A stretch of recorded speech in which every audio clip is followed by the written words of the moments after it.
Never. I would have never thought about this as a parent. Nicholas Good is a father. He lives in Cape Coral with his wife, Kaylee, daughter, and son, Damien. He's my kid, so. Yeah, you want the best for him. How old was he?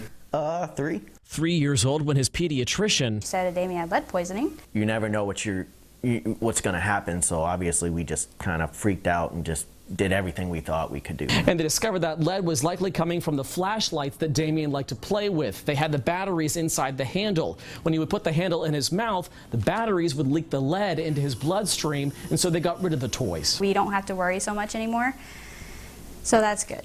And now they tell me they're glad they had him tested for lead. But their pediatrician, Dr. Annette St. Pierre McCool, says that's not the only way kids are getting lead these days. Hidden sources of lead is a big concern for a lot of children. One of those sources, spices, herbal remedies, and ceremonial powders.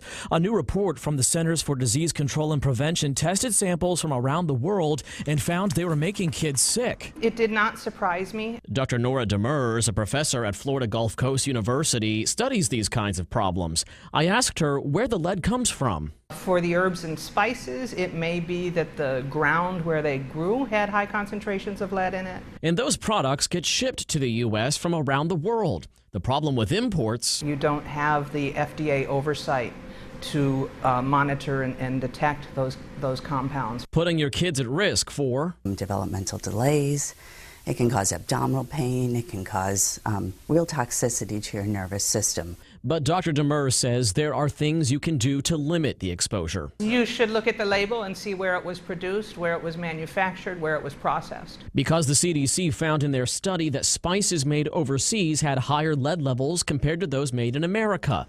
Also, pay attention to price because the cheapest stuff is never the best stuff. Even if you avoid the spices, center of the card, doctors automatically test for lead early in life. We do it at 9 months, 18 months, and in my office I do it at 2 and 3 years old as well. That's because lead can affect the developmental stages of a child's life. Treatment for mild exposure involves removing the source. There's medication available for more extreme cases.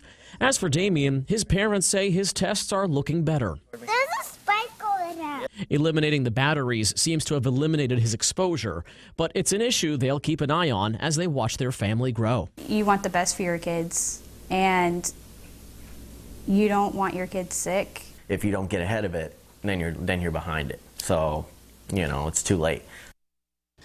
So how at risk are we from lead? Well, back in the 1970s, it was a lot worse. You had the lead in gasoline, you had it in the paint, but since they've made all those changes, there's a lot less lead out there, so exposure is a lot less likely to happen, fortunately.